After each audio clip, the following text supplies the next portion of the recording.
75 years, the railroads have been the biggest industry in the country, the backbone of the American economy. No one has ever had the nerve to take them on. Until now. Rockefeller knows that without his oil, the railroads will struggle to stay alive.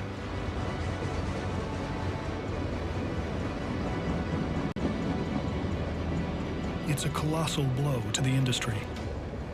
And with all that leverage, Rockefeller has Vanderbilt and the railroads right where he wants them.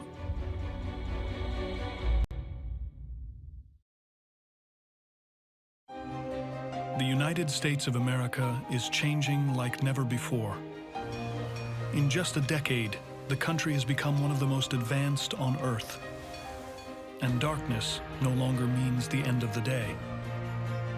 Two men have driven this remaking of the country. John D.